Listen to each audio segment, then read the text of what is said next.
Fasten your seatbelts. It's going to be a bumpy ride. You've got a real attitude problem, McFly. You're a slacker. Maybe you need a timeout. Welcome to the Luke and Rory podcast. Here are two guys, knuckleheads if you may, who jump in front of a camera and do a Facebook Live show. You know, it's exciting. They've decided to take that Facebook Live show and put it into a podcast. Oh, good for you. Why? Because can you really get enough of Luke and Rory? That's a good one. Meet Luke Weaver, who's known for his dead sexy hair. You're an awful man. You are truly a disappointment to its own. Meet Rory Pitts, who's never found an apple cup he can't be disappointed about. I'm telling you, that man does not look stable. Two guys who went to the same high school, love the same music, love sports, love movies, and love their families. Look at these clowns. Hand-picked monkeys. All right, looks like the boys are caffeinated and ready to go. I want to get some coffee. You want some coffee? That's enough nonsense. Now let's join the show. Sound good? Good. Well, I figured that was a good picture to start with this morning. Breaking news: the Mariners have been eliminated. That's a great meme that were posted Mike had last night. It's funny. Like, Good morning, knuckleheads. talking to us. Yes. Yeah. I figured you might be. That's Luke. I'm Rory. And as you can see, yes, it was an April Fool's joke. I am stuck with Luke. Yeah. I am not getting my own show. Negotiations fell through. It's unfortunate. He threatened me with a good time. I I thought I was was getting out of this. I was going to get double pay for what I'm Yeah. making right now. People text me like, "Are you okay?" I'm like, "I'm great. I've never been better." It was a real bummer when I found out it wasn't true. It's the most exciting news Rory shared in a long time. Wait, what? It's April 5th. Son of a... I was packing my I'm bag. going to be there on Thursday? Yeah. Damn it. I had to break plans with somebody else this morning once I figured it Oh out. my goodness. Well, nobody's here. Oh, 4 people are here, but nobody knows how to type, so fine, whatever. I don't even, yeah. Bro, the Mariners, dude. Mariners. Like, I just did it. I know. I was giving him a hard You're the time. first We'll talk one. about it later. I was listening to last week's show driving in this morning and how excited you were for the Mariners. Fired up, dude. And how just sad I was. I'm like, here we go again, another year of mediocrity, but I'm going to give it a try. Here's the thing. By the end of the weekend, I'm like, what the hell? Here's the deal. All right, Joe. Break it down, Joe. I mean, I know it's early. Ooh, wait, that's a sexy cup right there. I know it's really early. I know, right? Bro. I don't mean to derail you, man, but that is a, look at that. Coffee just tastes better this morning. Man, look at that bad boy. And You yes, know what? While I'm derailed, though. we are at Electric Coffee House. Yeah. Squirrel. What squirrel? Gotta come down here. Love these people. Tina always treats us like royalty. We don't deserve to be treated Highly so recommend the electric marg, well. Oh, that sounds good. which I could use this morning. It's 5 o'clock somewhere. Oh my gosh. I'll get to that in a minute. Without throwing naming my names. kids under the bus completely. A human not to be named. Anyway. Rhymes with Brian. Yeah. Rhymes with Smella. Yeah. I don't want to throw anybody under the bus. Well, you know what? Take out your frustration on the Mariners. I That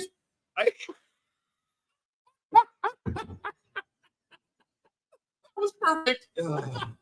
here's my like most honest opinion I can come up with, Okay. or honest take. I said this last year, and no one listened to me, and I'm saying it against whatever we're at 7 games into the season. You're all ears. Yeah. Scott Service needs to go. Like 7 game sample is all I need to tell you that I don't think he's the guy. I think he did a great job of like stewarding the ship while we were stalking the minors and trying to bring talent and probably getting the most out of what we had at the time. Okay. But now we do have some talent. We have some things in place. We should be competing And we got 8 run yesterday by Cleveland. And, Cleveland's a good team, don't get me wrong. But, like, their manager, Stephen Vogt, by the way, is a rookie manager from Washington who makes his home here in the offseason. Why don't we go get him, dude? Like, great guy. I don't know. I'm just done with Service. I don't think he's the guy. I don't think he can motivate a team the way we need. You know what I'm saying? Yeah. There's managers out there. You're like, dude, this guy will burn my car in the parking lot if I don't. You know what I mean? I just think Scott Service maybe he's too nice. I don't know. Yeah. You look up and down the lineup, talent. Everyone's off to a slow start. Everybody is off to a slow start. I don't know, man. And I know that's kind of always been a thing with Julio. 2 years in a row, he started slow and then got hot and then Mr. Everything. That's got to stop. We can't have these slow starts, man. So I've broken my promise because I wasn't hanging on the games tooth and nail. Morning, Anthony. I basically did look, it showed up on my ESPN. Oh, they lost. Great. I'm going on with the rest of my day. I think I've saved some time, even though I broke my promise to you. I think I've saved some time. So yesterday's game was on at 1:10 in the afternoon. I was busy. I had things going on. So I was like, I'll check in on it later. Yeah. And I looked at the pitching matchups and I thought, this should be a win. We got Kirby on the mound, which people are picking as a sleeper Cy Young guy. Gave up no runs in the last game. You got a guy on the other side that is like a career ERA of 5.2. Should pick up this win. The game must have just been like flown by because like 2 hours and 20 minutes after the first pitch, I was, what's the score? What happened? I look at it, I was like, mother, I'm done. Like, well, I knew something was wrong when Crab sent us a text and said, well, the Mariners have been eliminated from the playoffs. Yeah. Like, that's not good.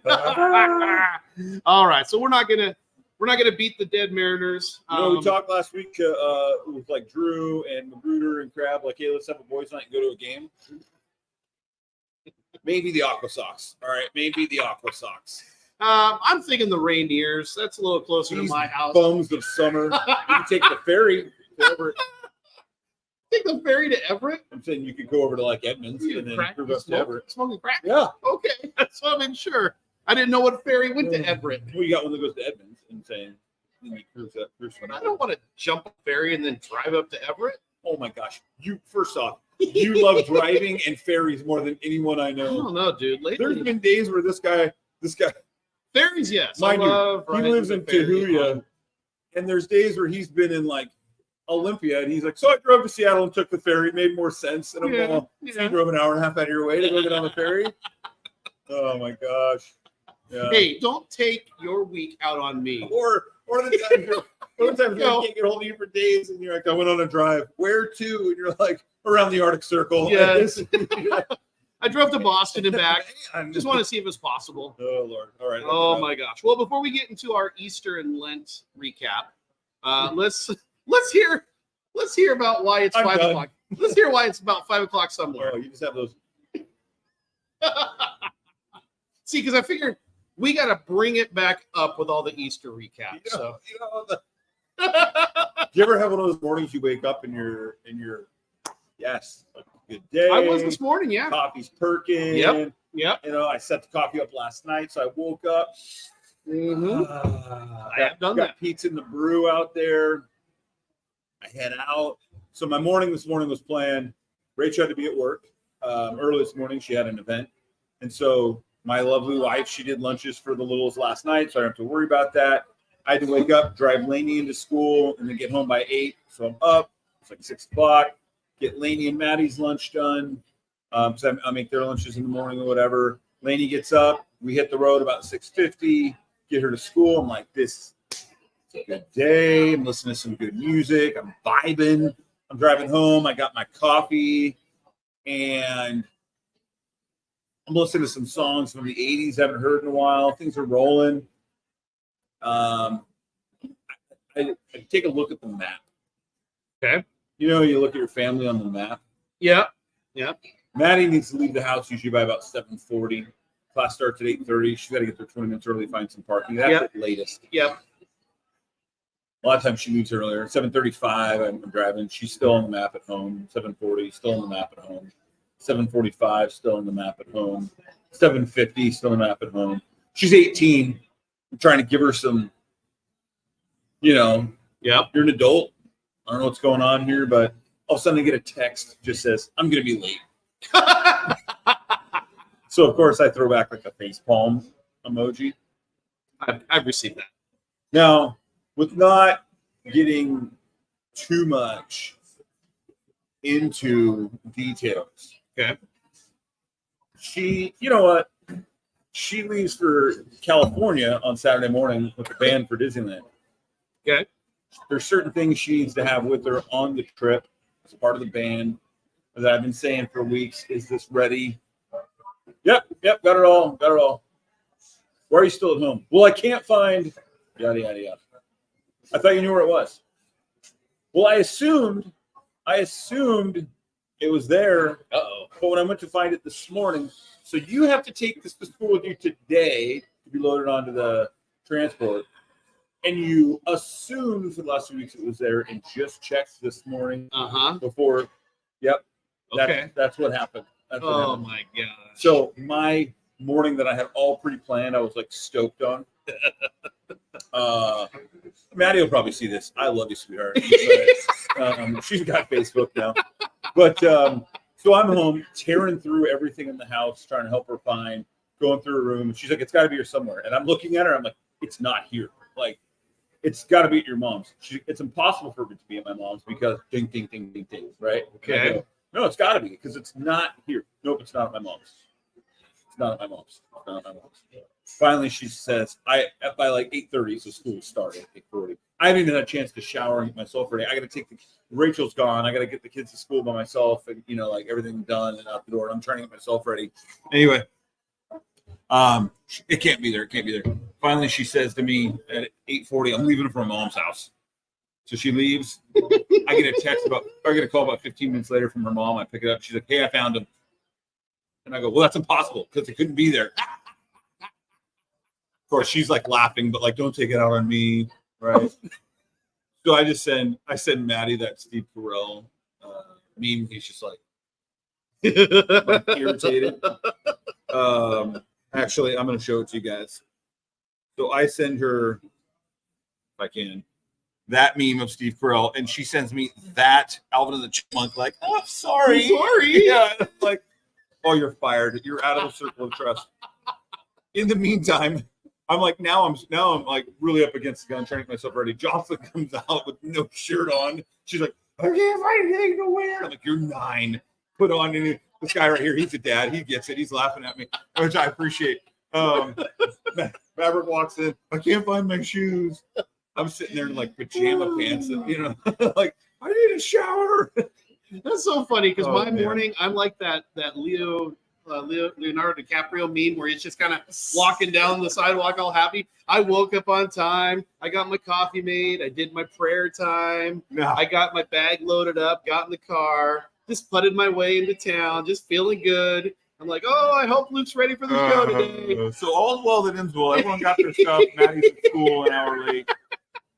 The best part, so I needed. So I was, I walked in about 10 minutes before the show. Yep. I was out here a half hour before the show. Oh, gotcha. But I got the book on Audible, The Purpose-Driven Life by Rick Warren. Okay. And so I'm like, we need day 10 right now. I got to get on it. It's broke up to day 10. So Purpose-Driven Life, day 10, I had to dial in, trying to just center myself before I come in here. See, I like the fact that you do that because if I was having a string of bad days, I would break out my audiobook, The Subtle Art of Not Giving Up. Yeah, that's a good one. We need chapter 1 right now. Good one. Yeah. Where's that chapter where this Irish? There's Drew. Good morning, Drew. Yeah. I want to give Drew a shout out.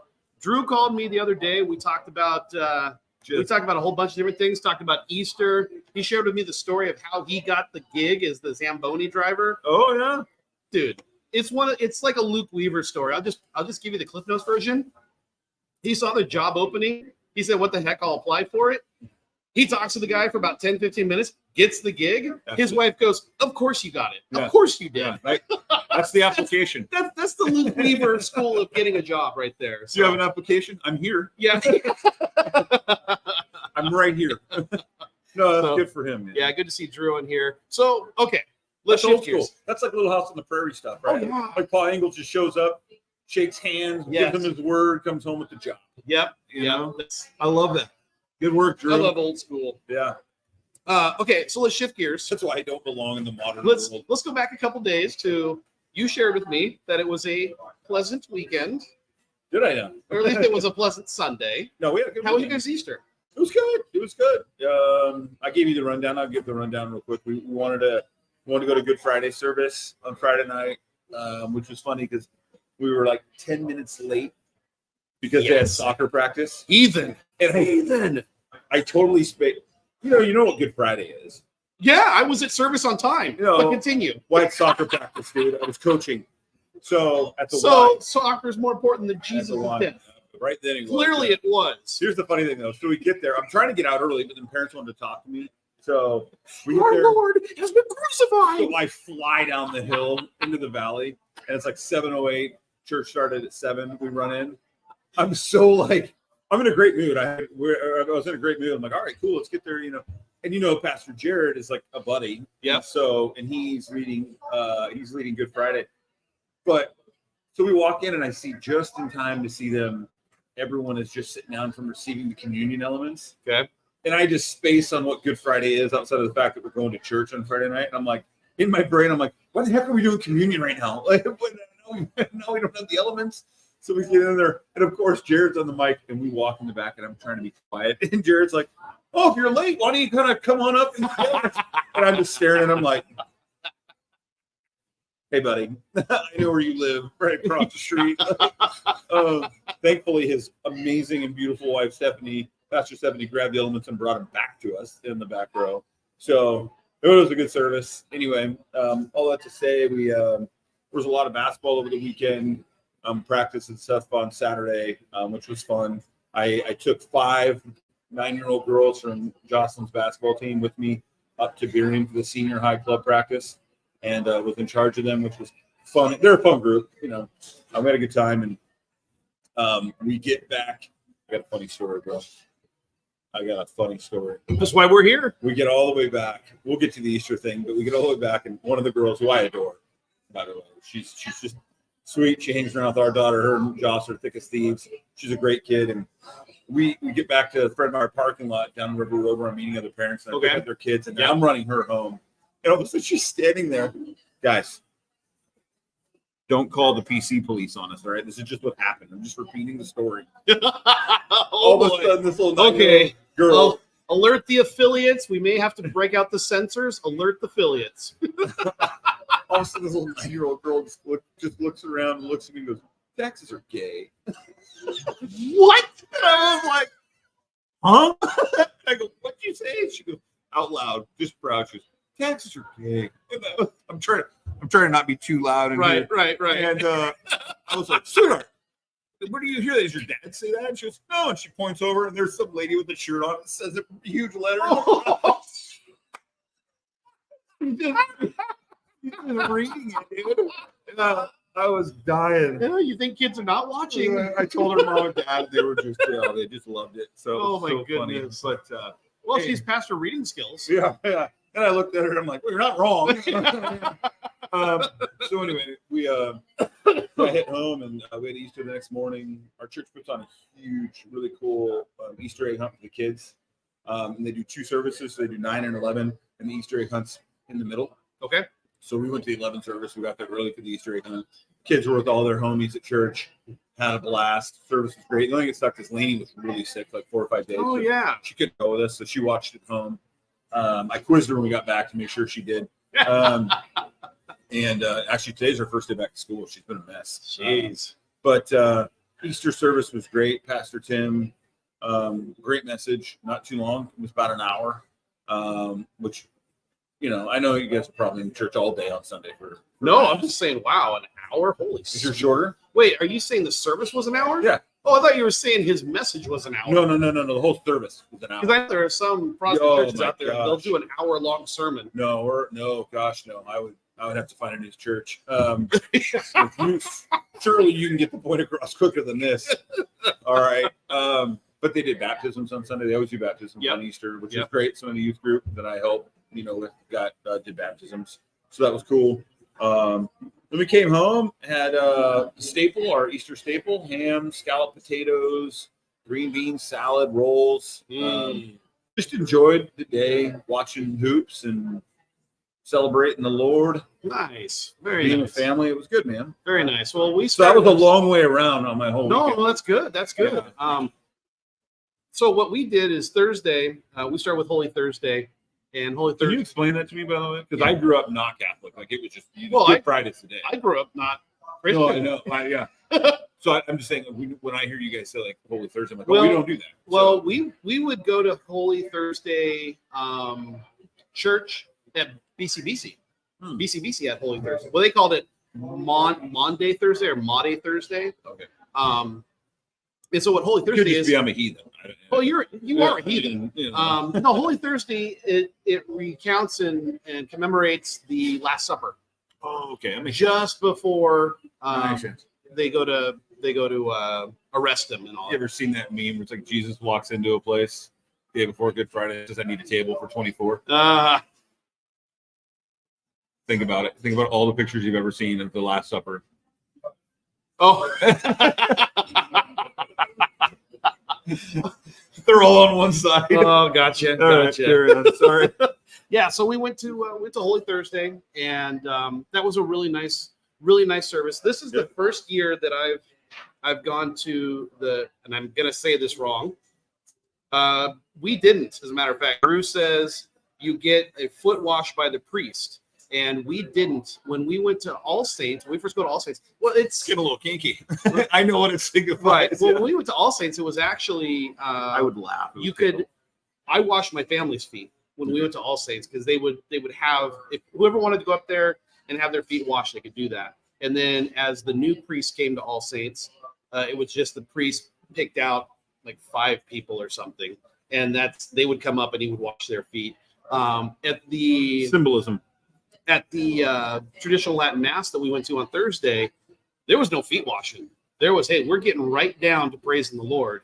And so anyways, it was beautiful. What I was going to say is this is my first time attending, and I could be saying this wrong, a Triduum, which is Holy Thursday, Good Friday, and Easter, which can be... You hit them all. Easter Vigil, or it could be Easter Sunday, either one. Yeah. And so it started off with Holy Thursday, which kind of sets the stage for Good Friday. We all know what Good Friday is.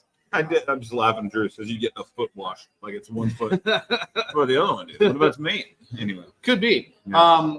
And so with Good Friday, that mass started at 3, which to kind of coincides with what they think is the rough, the traditional time that Jesus died on the cross. And it was a very powerful mass. And then for the Easter Vigil, we got there 2 hours before Mass was to start. And it was funny because there was a lady downstairs who was preparing flowers and everything. And she goes, "Why do people get here so early?" And I just looked at, as far as I know, she's been going there for years. And I looked at her and said, because it's the Easter Vigil Mass. Yeah. This place is going to be packed. Yeah. And it was. Yeah. And so that's why I got there early. I sat there and just kind of. It's funny you mentioned that, and just like side note is that we only do one service usually. Oh wait, Mary says Easter Triduum. Okay, thank you. Thank you. Looking out, Mary. I always say that wrong. We only do. It's always made me laugh a little bit. Easter, and I've done this before, where you don't go to church for a long time as you show up on Easter. Well, better show up. The Lord's here today. Priester. Yeah. But it was funny because we usually just have one service at 10 o'clock most of the year. Mm-hmm. And that service is never packed house. There's always somewhere to sit. You know what I mean? Mm-hmm. I mean, it's full, but it's always somewhere to sit. We do 2 services on Easter, and you're talking standing room only. Oh, yeah. Like, you guys are getting right today? Yeah. So yeah. it's like, going to the gym on January 2nd. Yeah, and it's like that in every church. Yeah. Catholic, Protestant, it's the creaster. Morning, big booty. Which, hey, you know what? I'll take them coming to service versus them not coming at all. For sure. So anyways, Easter Vigil was beautiful. The church starts up dark, and they start off with a fire outside of the church, just a little fire pit, and that fire is blessed by the priest, and then they take a candle and they grab fire from that and light the candle, and then the candle gets lit to the bigger candle. I think it's called the Paschal candle, and then it comes into the church and it's still dark. And then as we go through the steps of the different things, there's 12 prophecies that they chant about, and then we get to a part in the Mass where the lights come on, and the altar gets decorated, and the covers on all, because during TJ, good morning. During Lent, all of the holy statues and crosses and everything, they're covered. Oh. So you go into the Catholic Church and they're typically covered. And so our church, there was about 12 different things that were covered. And so as we're celebrating his resurrection, the covers come off, the lights come on, the bells, the bell tower just goes nuts. It's such a beautiful thing. And the last thing they did is they took this was Good Friday. So Good Friday, there's a huge crucifix in our church. I'd say life-size crucifix, and it's on the wall. And what they did to commemorate that part of the Passion when he died on the cross, they took that cover off. So everything else was still covered except for this large crucifix, life-size crucifix. And then what got me was the guy, he took the sign that's always hanging up there. He took the sign and he put it on top of there. Yeah. And it just kind of moved back and forth. It was just, I looked at it and I thought, oh my goodness. Okay, now it hits me. But yeah, Saturday night was beautiful. One guy got baptized and confirmed into the church. And it was just, I was telling you earlier, those 3 days from Holy Thursday to Easter Vigil Saturday was beautiful, absolutely beautiful. And it was the very first time I ever attended a Catholic, traditional Latin Mass, Triduum.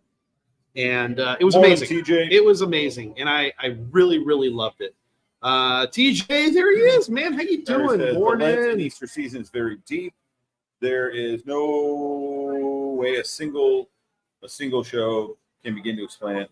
Right. I've been a lifelong Catholic and I'm still learning. Absolutely. Just it was kind of funny is we got all the Easter stuff done on Saturday night, and I go climb in bed, and Rachel flips on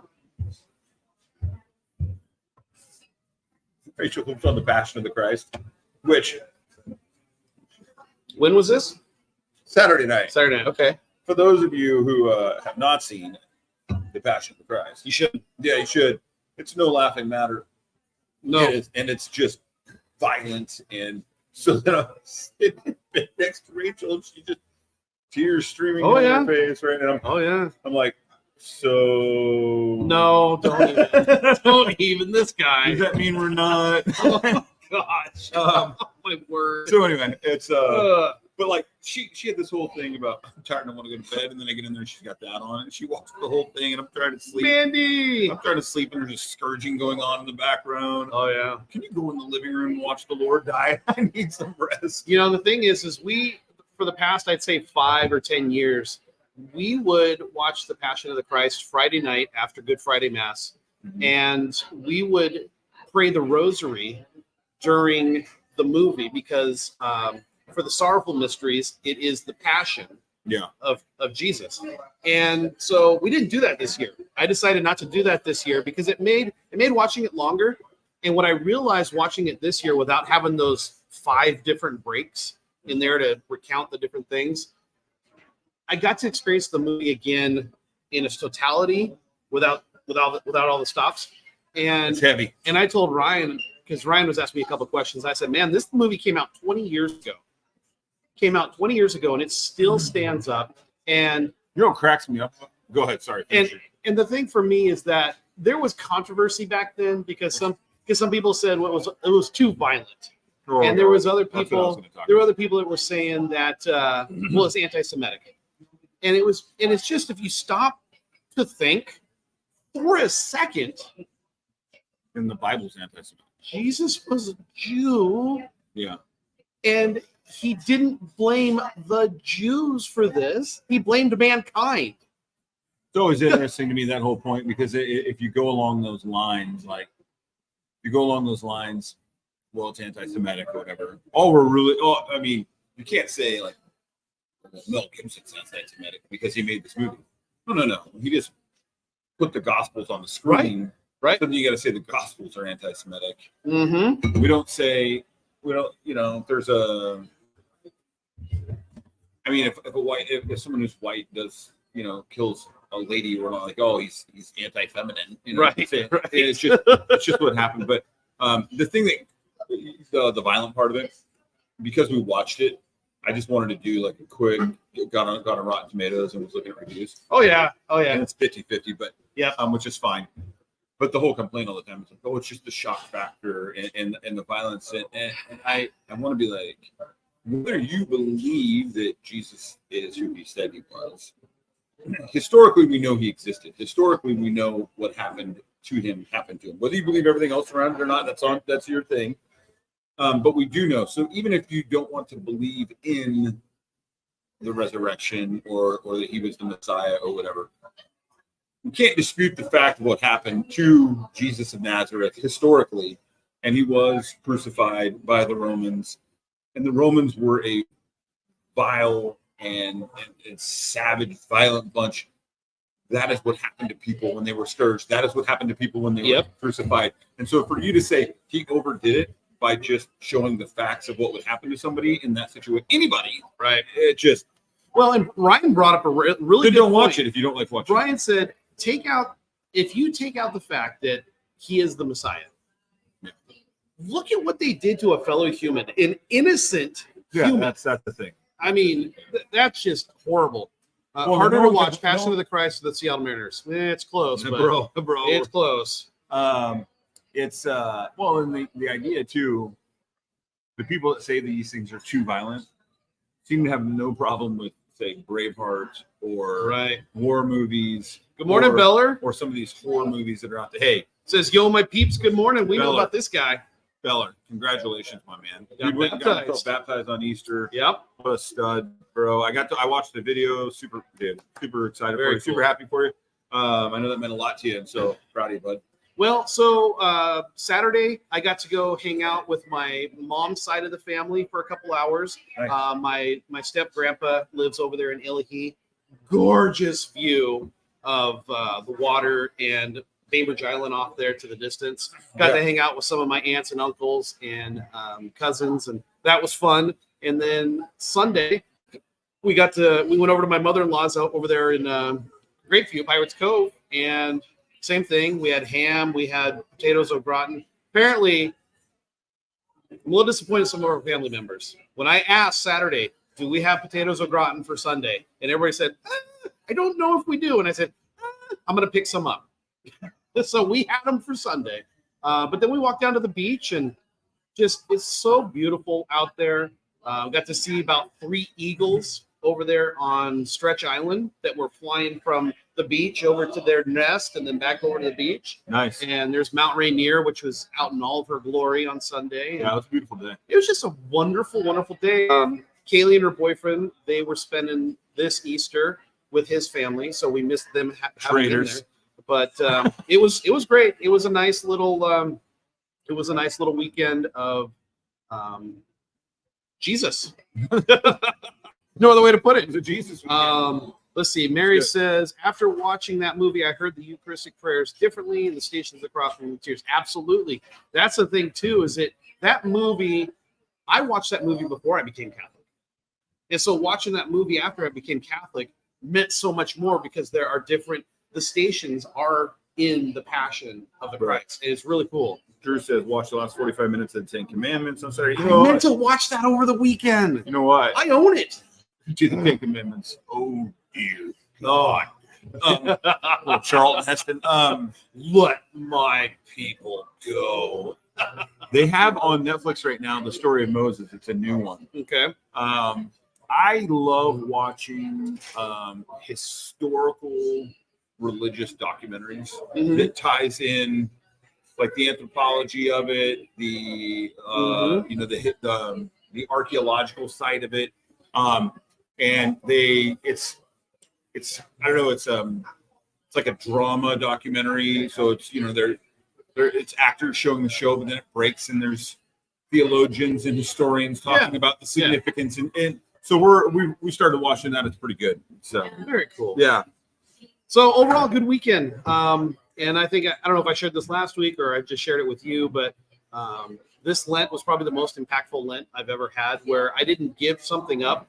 I did more. And one of the things I did was there's an awesome app called Hallow, and they had a Lent they call it Pray 40, and it was really cool because every single day was a different topic, a different thing. There's Sister Miriam who she introduces I can't think of the word, but I think it's called interactive prayer. Okay. Where you immerse yourself in your prayer. It's really good. Mark Wahlberg, who is a strong Catholic, he was on there on Fridays, and I've said this to you before, is when I listen to Mark Wahlberg on this thing, I'm ready to pray the rosary through a wall. I'm ready to run through a wall for Jesus after listening to Mark Wahlberg. And then there's Father Mike, which I know you know a little bit about because I sent you a Father Mike sermon one time. Tell you what, man. He's a good-looking dude. Father Mike, I don't know how you don't. Yeah, he's a good dude. He's a good dude. Like good-looking guy, and I'm like, bro, you've sacrificed a lot. Oh yeah. He was engaged at one point. You passed up some opportunities. Yeah, he's a great speaker and a smart dude and very personable. So anyways, that's what I did every single day. I would do it's about 15-20 minutes every day, and the biggest thing I take away from those 40 days is understanding how to surrender to God, which I always thought surrendering meant just giving up. And after listening to Mark Wahlberg talk about what true surrender is, Mark Wahlberg, he's from the streets of Boston. He ain't gonna give up, and you see how jacked he is. And so he's talking about surrendering to God is getting out of your way and allowing God to lead. When your I life. picture Catholics, I picture Mark Wahlberg. Oh yeah. When I look at you and look at Mark Wahlberg, I'm like, you're not Catholic. Well, you can also picture what's his name, Jonathan Rumi. Yeah, because he was on this Pray 42. So, anyways, I had a great Lent. The struggle after Lent is to maintain that. So that's what I'm still working on. We're done. Wash my hands. Yeah. But gone are the days of giving up coffee or chocolate or this or that and the other. I want it to be more. Drew's right. The guy is a saint. Mark Wahlberg is a saint. Yeah. So, all right, cool. Good stuff, you guys. Well, let's move on to a fantastic event that's happening Monday that none of us in Washington are going to experience. Oh, the eclipse? The solar eclipse, which when I heard about this last year, I had these great plans of going down to Texas to visit my brother-in-law and his family, and we'd stay down there because he lives right in the path of where this thing's going to be. And it's already April. And you're not on your way and to I'm not on my Texas? way to Texas. Yeah. So here's the thing. It's going to start our time, Washington. It's going to start at 10:29 in the morning. It's going to peak at 11:29 a.m. and it's going to be done by 12:21 p.m. How much of the sun is going to be covered by the moon here in Washington? 20%. You know what, though, is kind of cool? I actually, when we get the partials here, we've had the full, we've seen the full, but I think the partials are kind of cool sometimes just because just to see it go over one path, and really, to me, it's pretty cool. Well, the problem with what we're going to see here on Monday, it wasn't like 2017. Where 2017, you could actually feel that something was different, even though it was a partial. And you broke out your little homemade device where you could see. Oh, I just rocked the Binox, dude. Yeah, well, obvious by the picture I posted yesterday. But you could sense it. You could sense it was getting a little bit darker. It was getting a little bit colder. But here with 20%, they're saying you're really not going to notice anything, which is kind of a bummer. But like Drew says you're welcome to come to Nebraska because they're going to get 80% of it. On my way, buddy. And the thing is my daughter and her friend, they're traveling to Nashville Friday night, Saturday morning, and they're going to be they're going to be over in that area for the next couple of days. They're going to get about 80% of it too, so they're going to get to experience part of it as well. Jesse's cooler than you, dude. Yeah, and see, that's what Mike said. It got dark and cold in 2017. That was so freaky. That was my first experience with a. It always reminds me of. Do you ever watch the movie Dolores Claiborne? I haven't. Oh, dude, I haven't. So, the climax of that movie, the most intense part, happens during solar eclipse. Okay. It's like getting dark, and it's it's a very heart racing and dramatic moment. Okay. And it's getting dark, and there's this. It's really cool how they did it. It's very dusky, and then as things come to a closure, or whatever, the sun's coming back. It's really cool. I'll have to watch feel it. that it gives it. I'll have to watch it. Yeah. Mandy says, "I got my glasses. Good on you. Don't be like Luke. Don't look directly into the sun. Yeah. Get those special glasses." I had those special glasses. Or just be tougher. What was it? What did we say last week? We both have already passed our peak. Oh yeah. Yeah, tougher. My best days are ahead of me. When we had that partial solar eclipse, solar eclipse last year, I used those glasses to take pictures. So it was really cool. I've actually got some pictures of the sun with part of the moon blocking it out. Really? I really couldn't see it too well. Yeah. But I was able to use my camera's focus and just put my camera lens right behind the glasses. And took some really cool pictures. Nice, dude. So those glasses are legit. Yeah. But use them. Don't burn your eyes out like Luke does. Use them. So, sorry, Washingtonians, we suck. Yeah. Enjoy the solar eclipse. All right. So this is a really cool article I ran across. And I'm actually going to give Generation Z some props. Make sure you're. Oh yeah. Okay. Make sure I'm what? I remember what the article is now. It's like don't because I saw the notes over. It's like don't over fluff this thing, and then it's not as cool. Oh, it's a really cool article. Turned out. No, so this article, this is really cool. I saw it in the Wall Street Journal, and it's talking about Generation Z embracing trade jobs. And so I'll just kind of go through this list here of things, and then we can discuss it. Here's some notes I took. Vocational training is up 16% since 2018. Students studying construction trade up 23% since 2018. Students studying HVAC vehicle repair up 7% since 2018. The median starting pay in new construction hire is $48,000. And what they're finding is Gen Z, quite a few Gen Z, they're skipping college and going into the trades because they can pay off their trade school quicker and not be saddled with so much college and university debt. And I'm seeing this firsthand. My daughter Kaylee, she talked to me a couple years ago, and she wanted to find out about being a home inspector. Now, when I explained to her what a home inspector does and how they get into some crazy crawl spaces and attics and stuff like that, didn't really sound too exciting. She bailed. Yeah, she's like, eh. But she's talking about a couple things. My daughter Jessie, she works for the Parks Department for the state parks, and she loves getting dirty. She loves taking care of campsites and all that kind of stuff. And then Ryan's talked to me recently about he wants to take a look at going into welding. And so I'm seeing it firsthand in my house where the kids are, except for John, the kids are thinking, I don't want to be in front of a screen all day long. I want to get my hands dirty. And they're saying a lot of this, and this will kind of flow into our second topic, is this generation is looking for a sense of purpose. So they don't care so much about titles and awards and all these different things. They're more looking for purpose in life, to get their hands dirty, to build something, to build a legacy, to just, and I find it hopeful because I've told a couple of people, I won't throw them under the bus, but I've told a couple of people that you're always going to need plumbers. You're always going to need electricians. You're always going to need HVAC people. You're going to need these people no matter what. Other careers, there's programmers. a shortage on a lot of them. Yeah. I blame the schools. Oh, absolutely, and that'll Well, move into our second topic in a moment. Schools and society, and I think you and I have talked about this before, and I've talked to other parents about it before.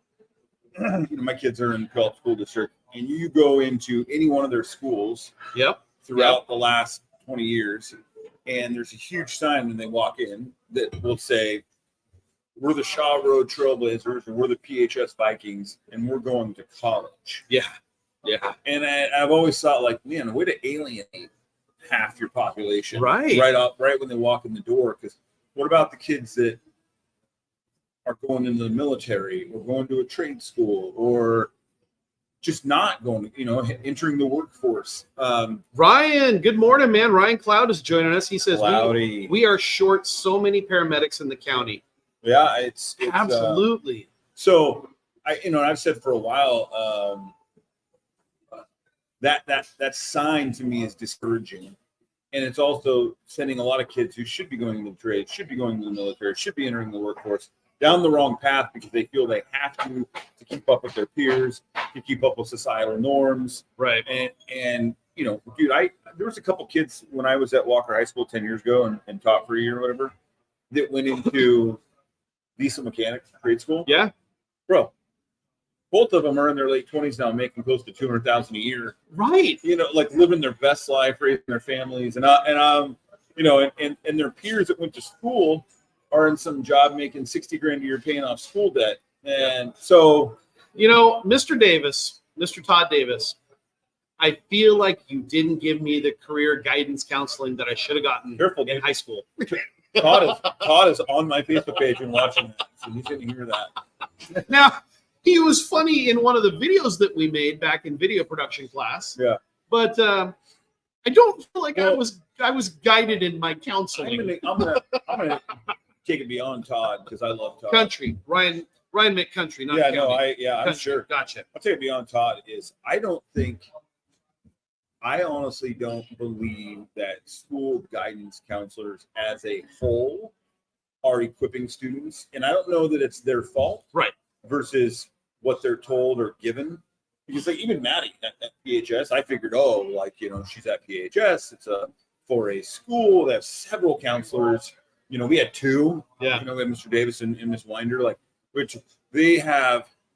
It's like, if you're A through D, here's your counselor. If you're E through, and even Maddie's come out of some of those counselor meetings, they don't know. No. They told me.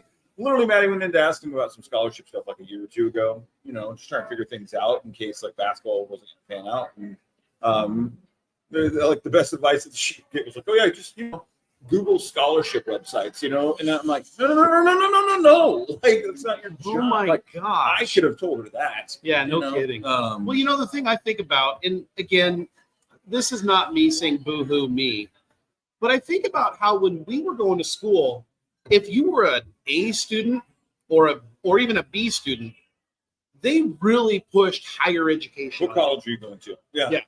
If you were a C student, you were looked down upon, and you're probably just going to work in the shipyard. Do you remember you walk the shipyard? Do you remember you would walk across and they'd be like for us, right? Yep. Rachel Helser, valedictorian. Yep. Yada yada yada. After this, she's going to University of Missouri to play softball and study engineering. Luke Weaver, undecided. Luke Weaver, we can't believe he made it. Luke Weaver. Really? Okay. But that's the interesting thing. Undecided. Is that I know so many people in my class Yeah. who would be considered C or D students. They're killing it. And they're killing it in life with careers that they enjoy. Well, it's like those two guys I was just telling you about. Like, dude, they Marshall and Anton. I love you guys. If you hear this, you guys will get a laugh at it. Like, they weren't getting grades at PHS. They were failing out. They ended up at the second chance school. Smart kids, and they weren't filling out because they weren't smart enough. It was either they weren't doing the work or there was life issues, like family that people don't even know about. Yeah. And here they are, extremely smart. Marshall's working on massive boat engines that are power diesel, that I would lose an arm immediately, and killing it and loving his life. And we looked down on these kids in high school. Right. You know what I mean? Like, And that was the thing, is that if you were going to go work in the shipyard, or you were going to go into a trade, or I remember hearing all these different things we were going to go into, and I thought, wow, you're going to settle for that, huh? Yeah. Okay. And the thing was, there was a time when we collectively as a country looked down on trades. yeah. Like, oh, you're not smart enough. Oh, you're a plumber? Yeah, you're a plumber. You couldn't go to college or university. How sad. You're a plumber. And I think we're seeing that change. Okay, well, plumbers know a lot, dude. That I don't know. If I could go back in time, I would have changed my entire career path, because I would have gone into like electrical or plumbing. I look at even like plumbing. When we were redoing our house recently, I was like, okay, let's just run a pipe through here. You know, not a big deal. And then the plumber's like, well, we got to make sure it's got the right grade coming down. So that, you know, this it's got to and be that. vented And correctly. I was like, huh? Yeah. You know, like these are the things that your doctor would have no idea about. Mandy says they told. Mine told me probably. Yeah, mine told me I wouldn't make it at anything. I work corporate accounting. I was lucky to get a C. LOL. You know, and Mandy, I'm glad you brought that up, because Mandy was one of those kids where there's this group of kids who are like, what are they going to do with their life? And like she said, she's killing it. She's working in corporate accounting right now. I'm gonna tell you now. And that's not a diss on Mandy. That's a diss on us, who would look down upon people that got C's. My dad got C's, and you know what? My dad's been retired for 10 years, and my dad is 67 right now. My dad. He retired in his 50s. My dad's retired in a beautiful and he was a house C student in Palm Springs, and I think he spent more times in various observatories smoking weed than he ever did in class. Traveling around to various music festivals, and it's. Mandy says, I make a lot more than the teachers that told me that. Plus, a lot of kids just figure out Nailed it at different times. Yeah. My science teacher in high school told me flat out she would not allow me to graduate. I wasn't worth anything. Let me tell you something. He graduated. Yeah, you got half of that right. That's right. But he still hasn't amounted to anything, but he graduated. So anyway, I mean the trades. I think we need to be encouraged. You know, Maddie's friend Alex is joining. He leaves for the Marine Corps in a month, and him and I have had some discussions, and he did the whole thing. He was told he's a good example actually, because he fell into that, like, he's smart. Like, in high school, he got his AA. By the time he got out of high school, he did advanced calculus classes, advanced chem classes. You're smart. You should be going to college. Right. So he did. Yep. And he made it one semester, and he was just kind of, this isn't for me or whatever. And he loves to get his hands dirty. He wants to be a mechanic. He wants to be like a diesel mechanic or something like that. And what's the best path for him? He decided he needs to join the Marine Corps. He's got a motor T mechanic MOS. He leaves in a month. He's going to get incredible training for 4 years, and then if he wants to stay, great. And if he doesn't, he comes back out into the workforce and he goes in to become a diesel mechanic. He goes with a leg up on everybody else because he's got a military and a preference. He could take that and go be an airplane mechanic. I mean, all kinds of doors open. And he's a perfect example. Like, went to school for a semester, and it's like, okay, as smart as I am, this isn't for me. You know, and the thing is like, from my own experience, I had teachers tell me that you're smart, you get good grades, you should really be going to college, you go to university. I did 1 quarter at Olympic College, but was paid the entire year was paid, and I did 1 quarter, and I said, nope, not for me.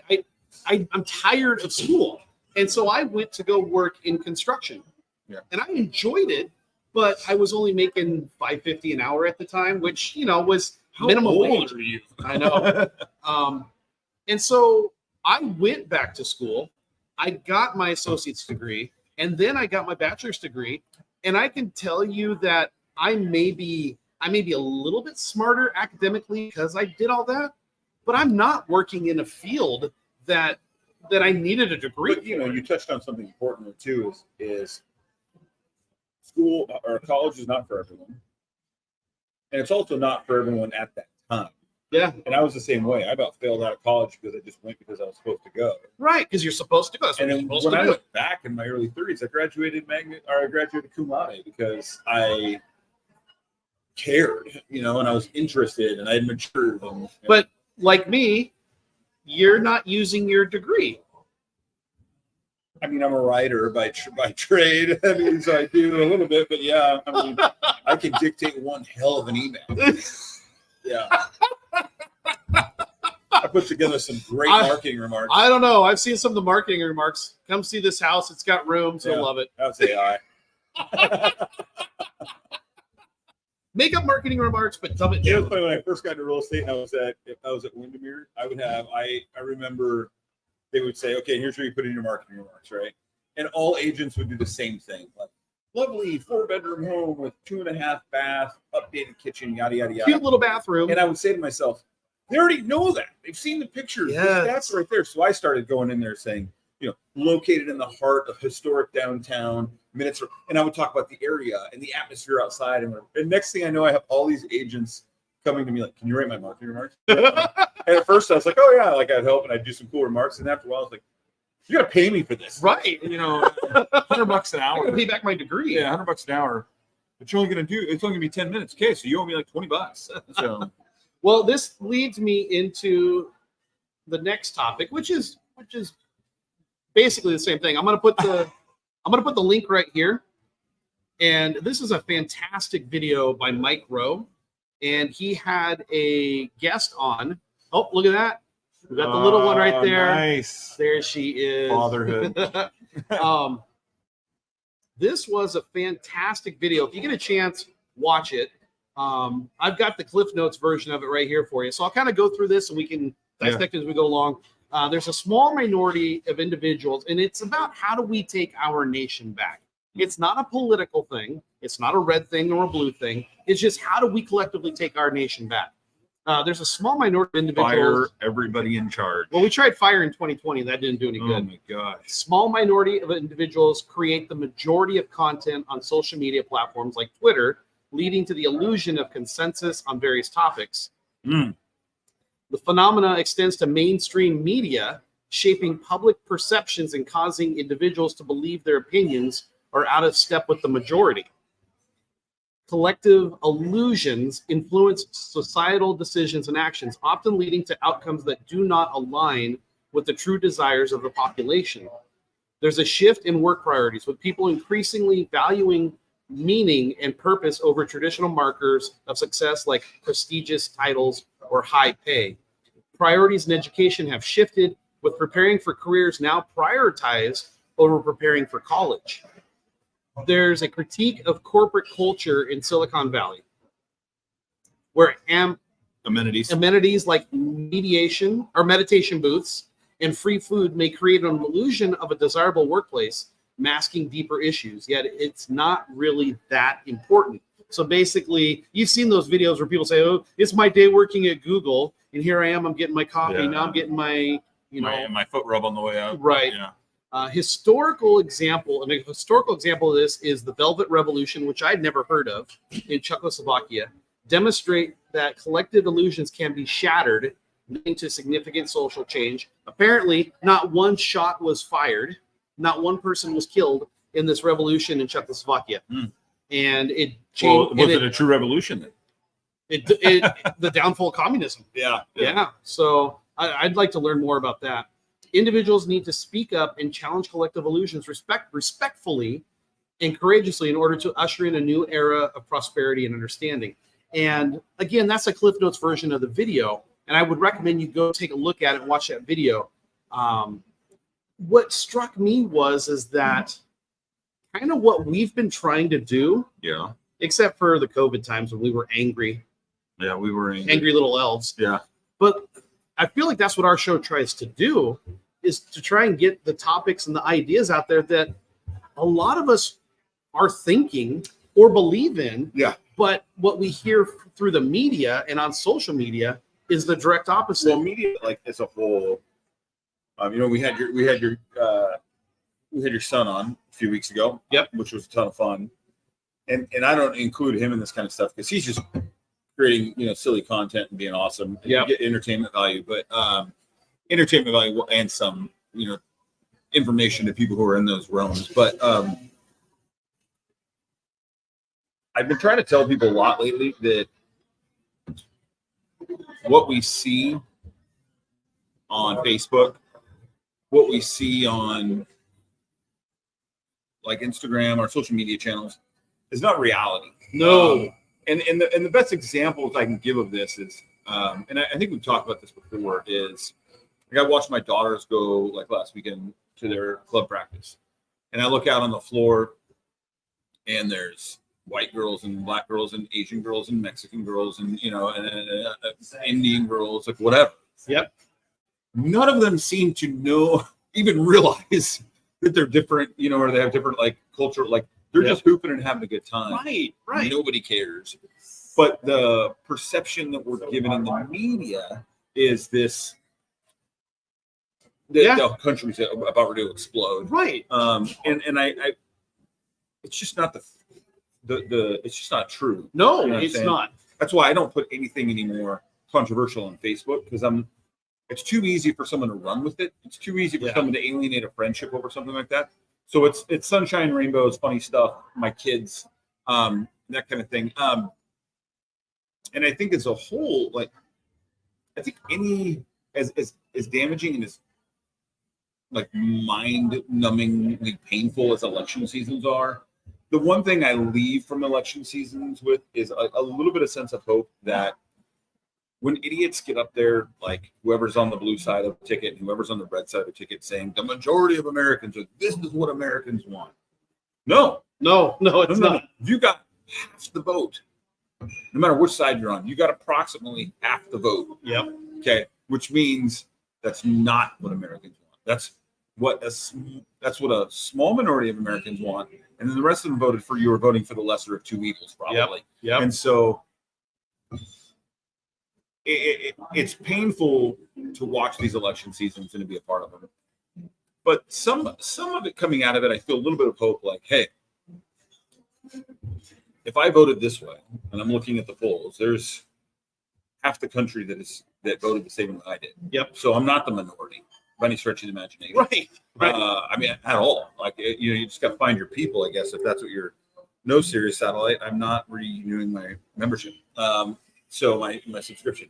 And so I think sometimes just looking at those numbers and saying, well, shoot, even like just say in Pierce County or Mason County, and you're looking at the numbers and saying, well, okay, 12,000 people voted on this. Everyone voted the way I did. Yeah. And even the other half that didn't, probably half of them we agree most on. They were just voting for what they figured was a lesser of two evils or a certain topic that mattered to them. Yeah, and they got to be careful because when they say things like, well, there's a mandate by the people and you won 51-49, that's not a mandate by the people. No. That's by the skin of your teeth. Yeah. You got in there. But I think the other part of this article that really, really touched, I won't say touched my heart, but really convicted my heart is we have to be willing to speak up and to stand up and to say things and do it in a respectful way and call out the bull crap when it needs to be called out. Yeah. And you brought up a good example, and I shared an article with you that I read the other day, and it's clear that the media is still trying to do this about race relations. And I was talking to my daughter about this on Sunday, and I said, because it was an article about sports, and it was women's basketball, and this article was trying to really foster that black players and white players and all this kind of stuff. And I told my daughter, and my daughter's accused me of being too forward thinking, which I guess that's a good thing. Okay.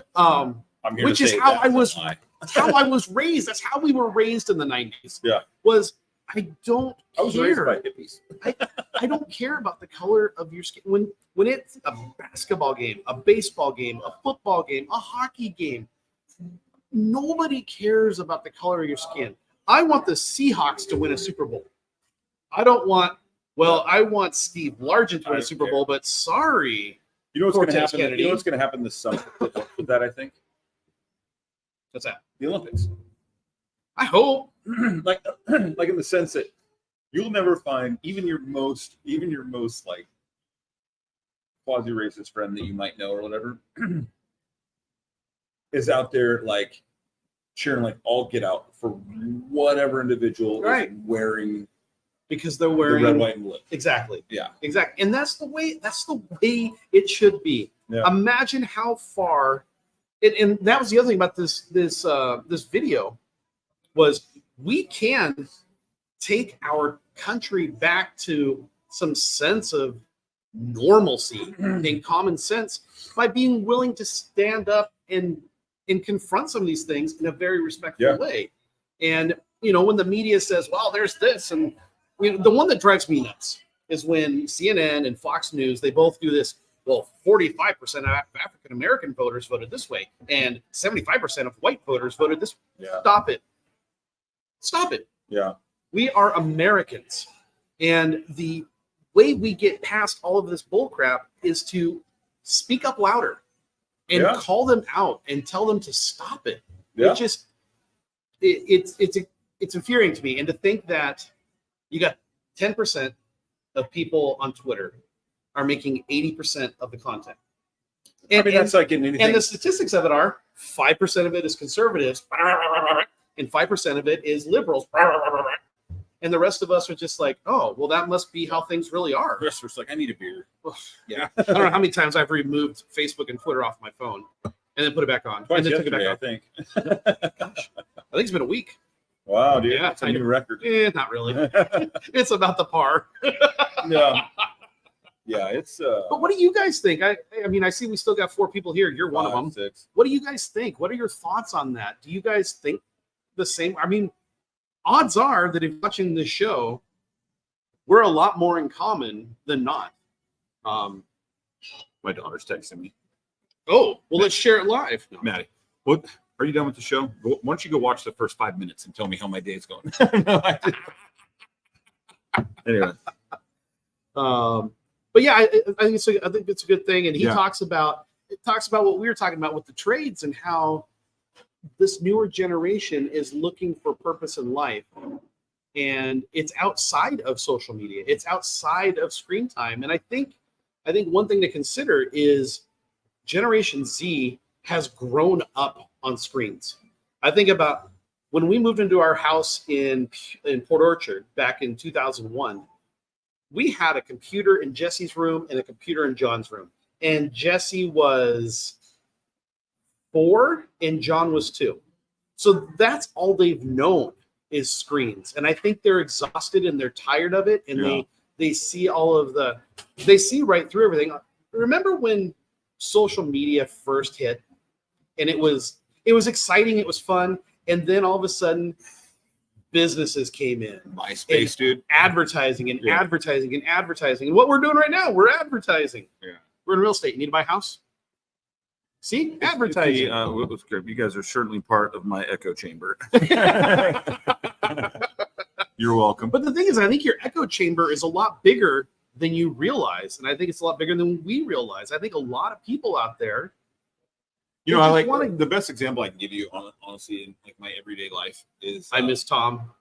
Mike says he misses Tom. Oh, bro, MySpace just. Tom's sitting pretty on a beach somewhere with plenty of money in the bank. Remember when social media was just about trying to meet chicks? No, let's take it. I have never, ever thought that. Let's make social media cool again.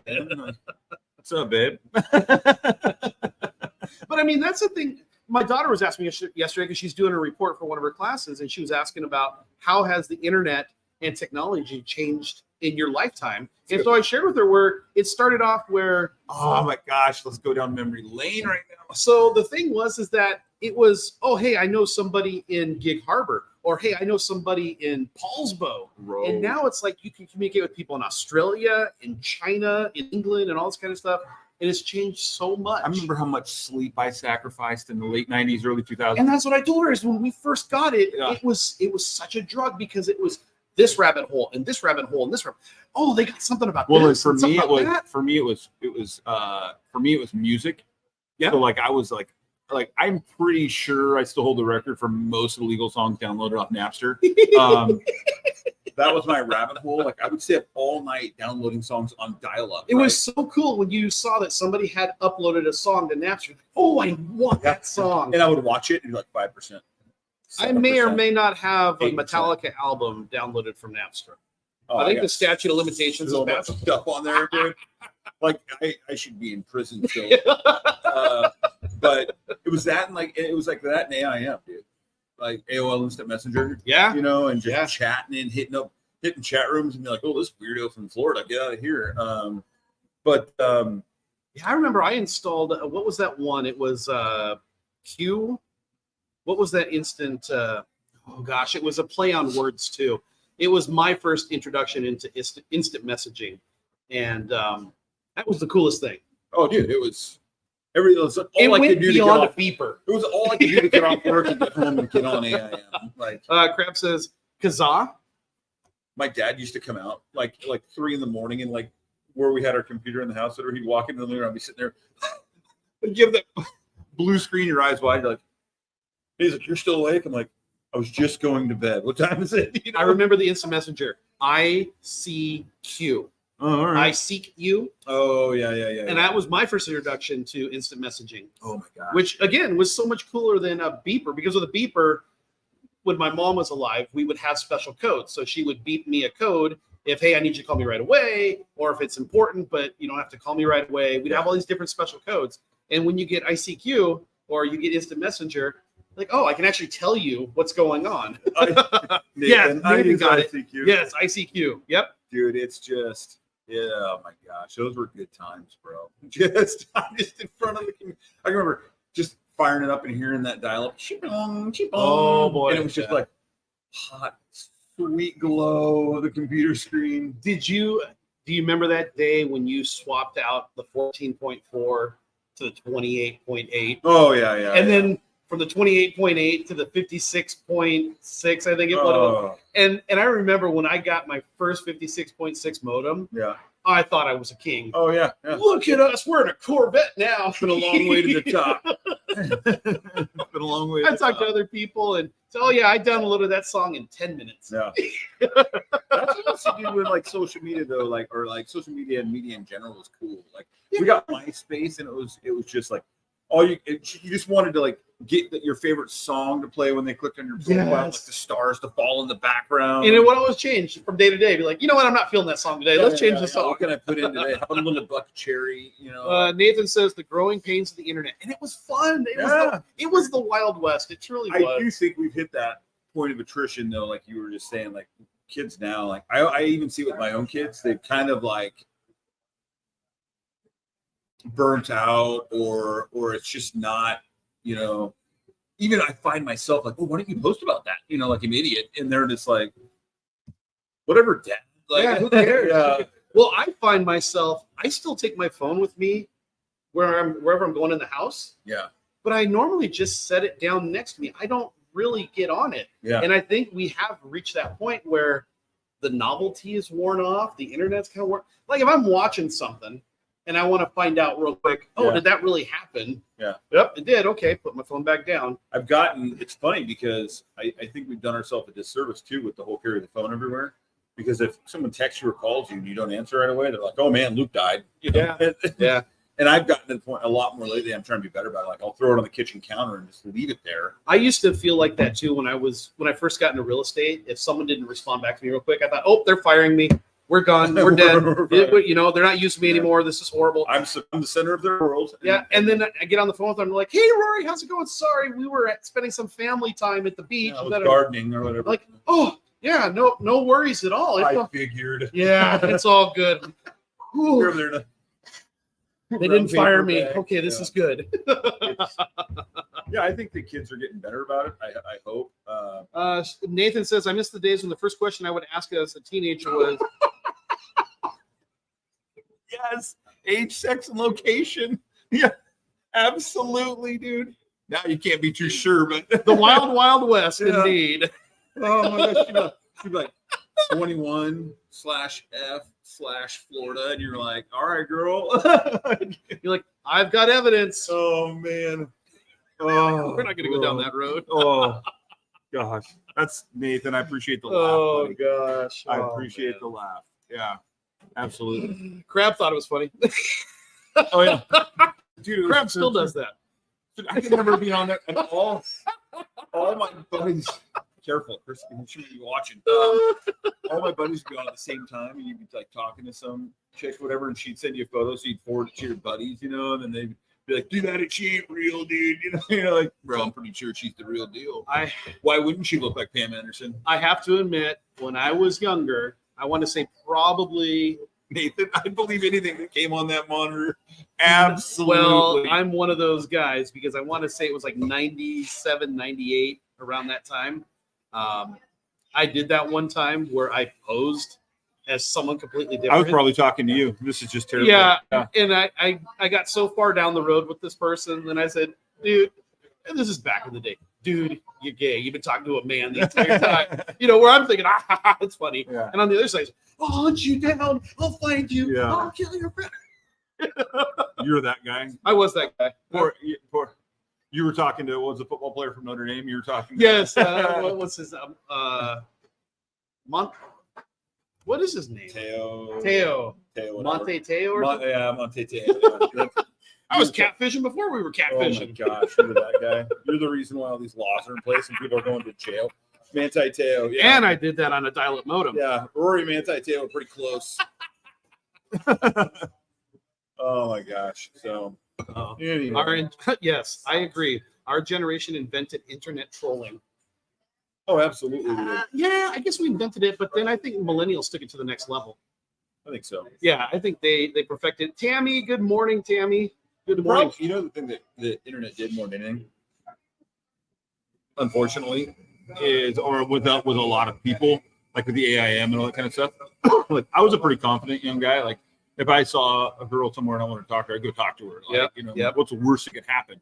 And I know that's not everybody. It was like liquid courage, but it was just like the keyboard warriors. You could be behind the keyboard in your safe place, talk to anybody, be anybody that you want to be in that moment. And so it warped reality for a lot of people. Oh yeah. Even for those of us who didn't use it that way or whatever, we're just genuinely talking to people because you didn't know after a while what was on the other side. But you could.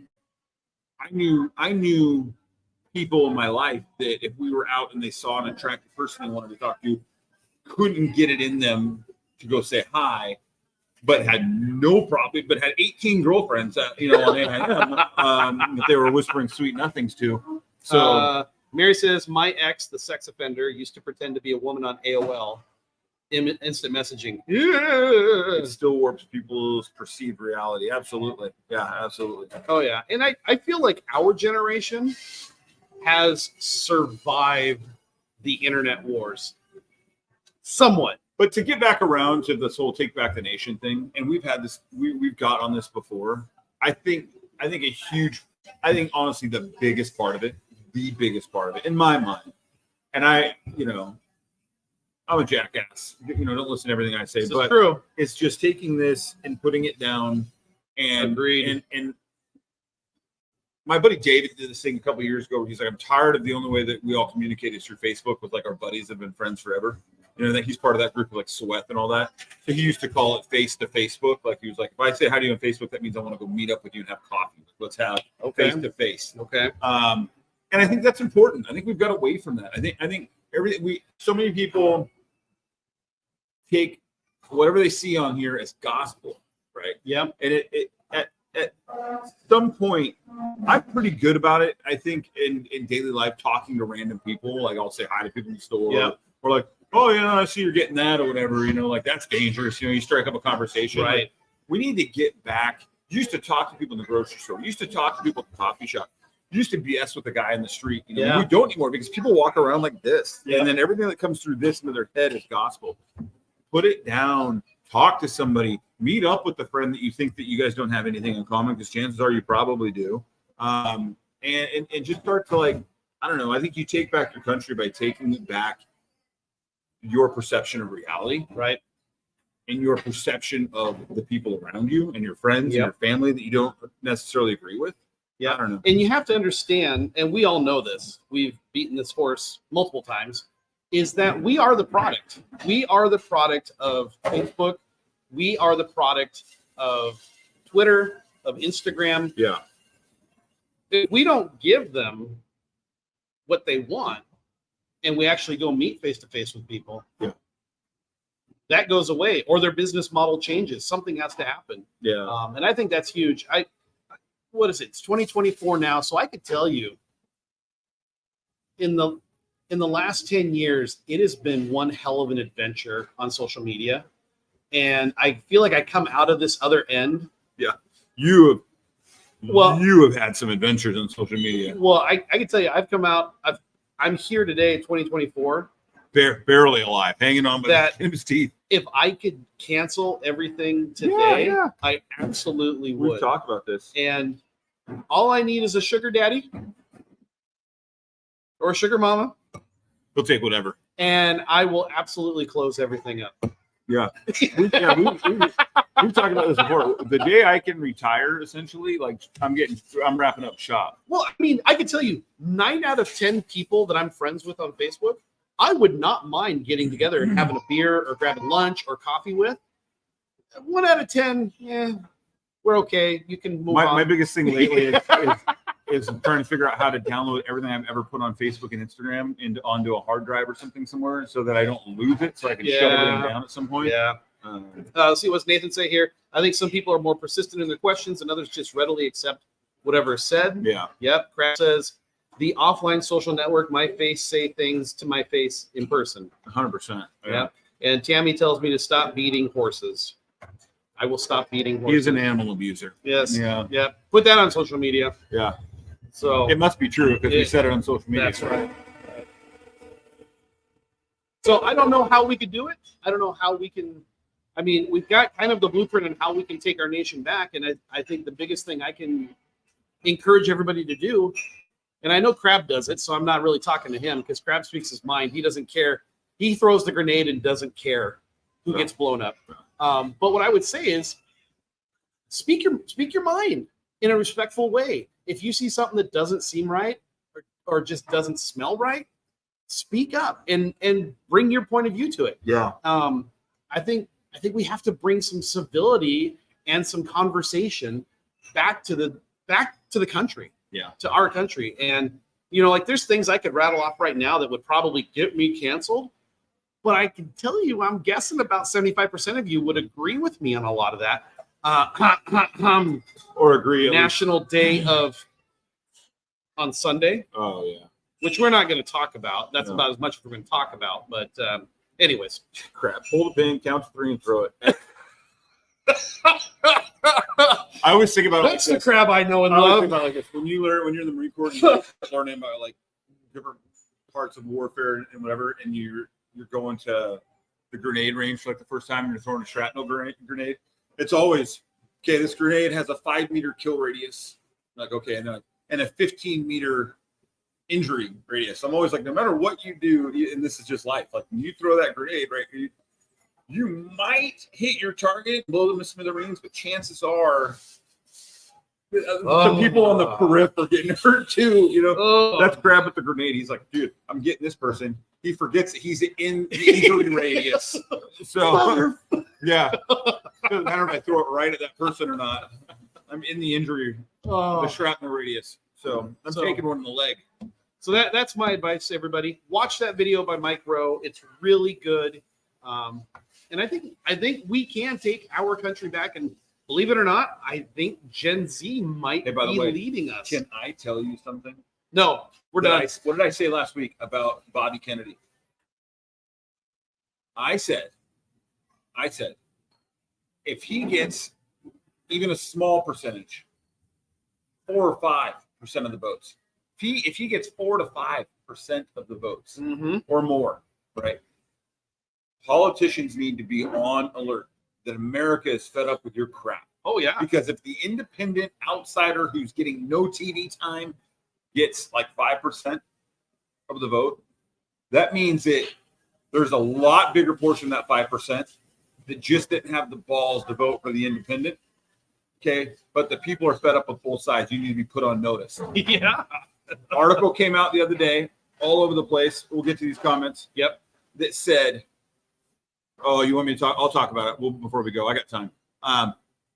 Article came out the other day that took in 107 different polls from last week and they put the numbers together. Okay, and they said, here's the vote. Okay, Donald Trump was leading at like 43 point something. Biden was next at 41 point something. There was a little over 2% lead that Donald Trump had based on these 107 different polls. And coming in third with almost 10% of the vote was Bobby Kennedy. If the independent is getting almost 10% of the vote, politicians, you should be put on notice that America is getting sick and tired of your crap on the two-party system. Oh, yeah. So almost 10%. And that wasn't just one poll. That was based on an aggregate of 107 polls. Almost 10% were saying we're going to vote for the independent. And what do they do when it comes time to pull the tabs on? In I'll just say this, and we don't have to go into discussion on this, but the young boy, I think he's 4 years old, the young boy that there was an Amber Alert for on Thursday or Friday, rest his soul, and they found him dead on the side of the road, and his mom stabbed him to 50 death. plus times. That could have potentially been avoided if Washington's laws would have been and listen, better. It is far too late for us to be having this conversation because there's two boys that died in Puyallup over 10 years ago, right? Visiting their murderer father because our state didn't have the balls to say you don't have the right to hang out with them, and they were hatcheted to death. And you can go visit them at Woodbine. It was all over the national news. You guys know who I'm talking about. The Powell boys. Powell. Lit the house on fire. And yet here we are 10 years later and essentially having the same conversation when the grandmother had raised the red flag and said several times, she's going to kill my grandson. Right. But you know what? No one wants to listen. But at least we got rid of the plastic straws. Yeah, thank God we saved the seals. All right. Oh, my gosh. Okay, Mary says, just had a conversation with friends about how to discern who is right or wrong. My AA, who is Aunt Agnes, who is 102 years old, said, well, if you look at who is encouraging one of the 7 deadly sins, they aren't good for us. The wisdom. Yeah. The wisdom. Oh, my goodness. She's absolutely right. Skip crab for a second. Yeah, but let's think about this for a second. I know I'm going to speak up. I'm going to speak up. You have one person out there right now who is all for one of the 7 deadly sins. It's called murder. Mm-hmm. And I know that there's not going to be people. There's going to be people that are not going to be happy with me. But when you have a Catholic president who is encouraging abortion, that is a problem. And I'm not going to back down from that. Okay. Want to skip crab? Skip him for a second because we'll come back to it. Ryan Cloud says, I think the reason that Joe Rogan is so popular right now is because he has dialect. He doesn't have people on that wholeheartedly agree with him. He has people that disagree with him, and they have a conversation. Missing from this country right now, if more people had dialect, like civil, I think we would be in a much better spot. Amen. You nailed it, dude. Agree, Cloudy. You nailed it. And I think that's why, like him or not, like when Charlie Kirk goes on campuses and has discussions with people, that's important. And it could be, I know he's conservative and whatnot, people get angry or whatever, but it could be a liberal person going into places that are a more conservative viewpoint and having conversation. I think it's important. Right. You got to have the conversation. And the thing is, what I'm going to say now is not political, but you probably heard the story a couple days ago about how Steve O from Jackass fame was asked to go on the Bill Maher show. Steve O has been clean and sober for 16 years, and he asked Bill Maher not to smoke marijuana when he was on the show, because I guess that's what Bill Maher does when he interviews people for his podcast thing.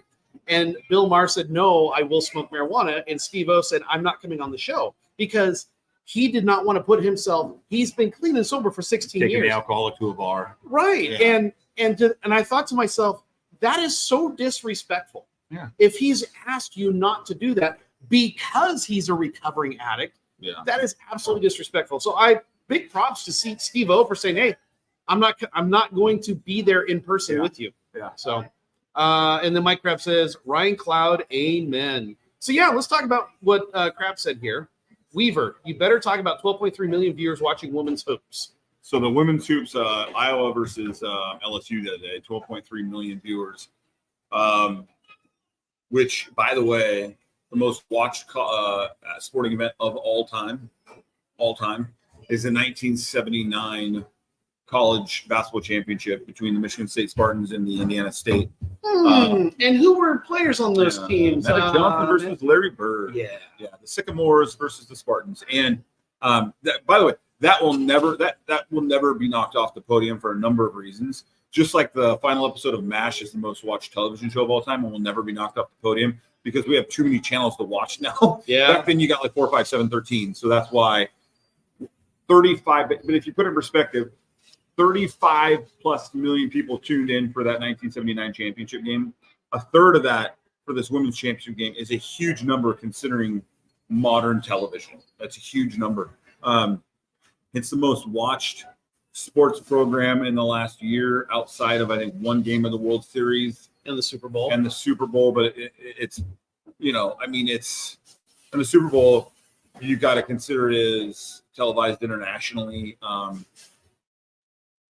More people are watching women's college hoops right now than baseball, than men's college hoops, than the NBA, than soccer, than the NHL, any of it. Well, it must be because they're women.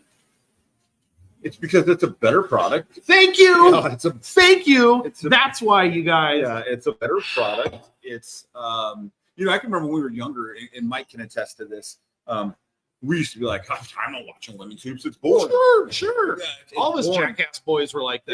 Yeah, and it's now granted the brand has gotten better, and their game has gotten better and more exciting than it used to be. It's more enjoyable to watch. But let's trace it all the way back to that Cheryl Miller and the women of Troy in the 80s were the forerunners for the modern game. You know what I'm saying? Yeah. And got it going. And it's continued to grow throughout the years. And quite honestly, I would rather watch Caitlin Clark, Paige Beckers, you know, or buddy, if you want to watch some exciting basketball, you watch South Carolina women, you know, Juju Watkins. I would rather watch them every day than I will. I don't even know what's going on in the NBA. I couldn't tell you who's the runner for the MVP. I think the Celtics just won 60 games because I saw it on ESPN. But I'm the same way, man.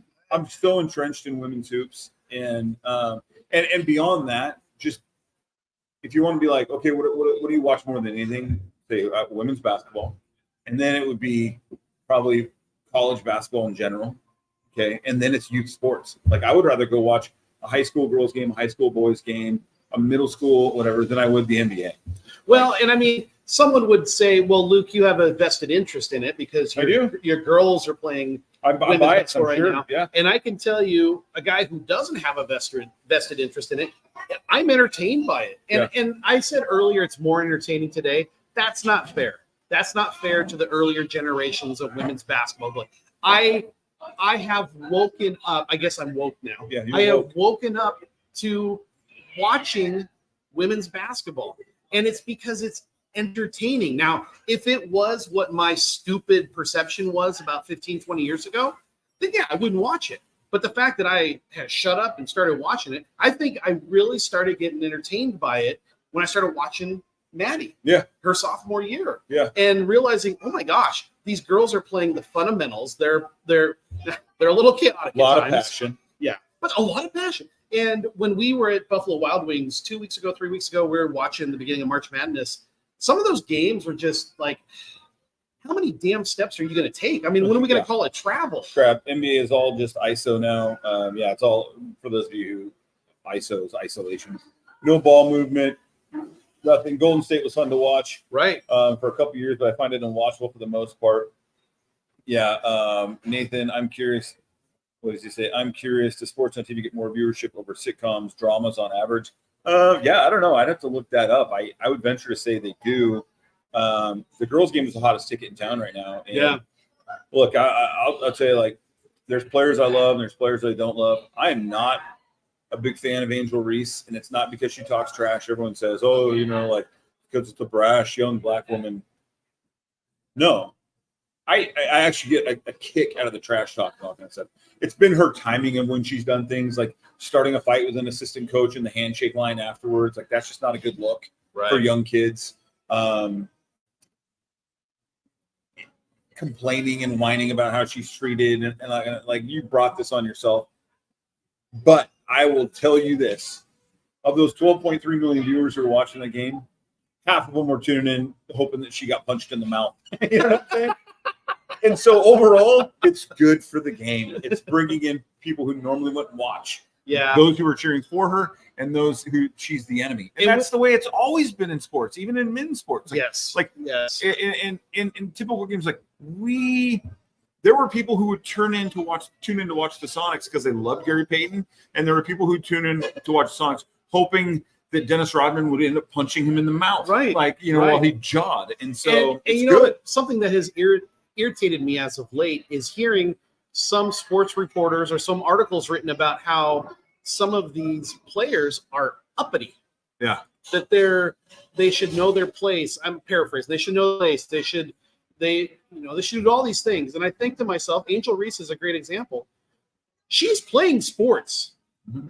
You're absolutely allowed to be passionate on the floor. And what gives you the right to tell her that she needs to calm down and she needs to keep it in check and everything like that? Now, the things that you were talking about, the disrespectful things, yes. Yeah. I don't care what color you are. Don't do that. But if she's out there, like last year when she did that whole John Cena thing where she was waving her hand and then pointing to her ring finger, that's sports, baby. Yeah. If you don't like it, you don't get it. Well, the great thing sports. Travis says the viewership is 100% Caitlin Clark. She's a transcendent athlete. She's doing things no woman has ever done, like Steph did in the men's game.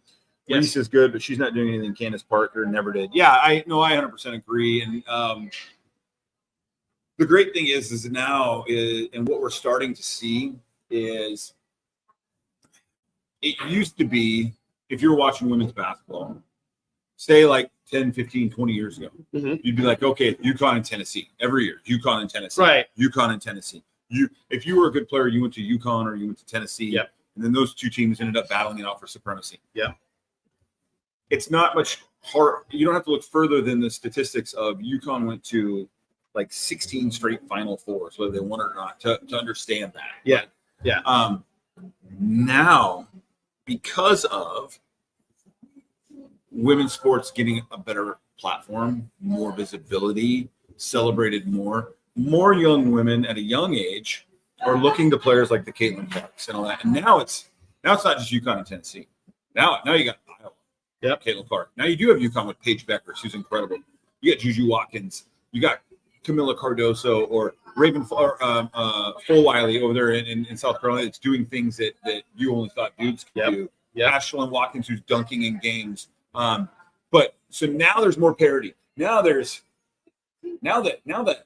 the women's bracket is exciting because you're like, well, I can't just blindly pick UConn and Tennessee to be in the Final Four. And you know what's beautiful about all this is it's natural and it's organic. In other words, it wasn't pumped full of marketing to make us want to be interested in it. Yeah, it's organically grown, and it's because of players. It is because of players like Caitlin Clark, where it becomes exciting.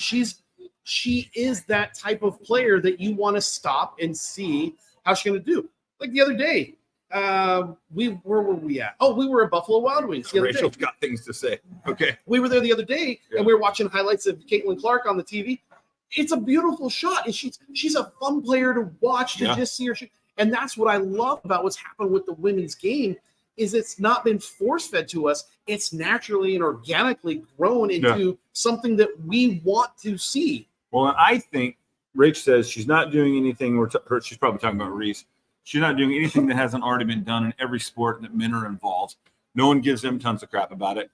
It wasn't how I play, but no double standard. Right. 100%. She nailed it. Yeah, that's absolutely right. And that's nailed it. Rachel sit there and bark at Angel Reese on the TV and want her to lose just because of the disrespectful part of it.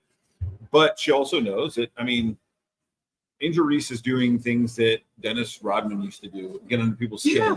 You know, I mean, we want to talk about the greatest, most disrespectful trash talker of all time, Larry Bird.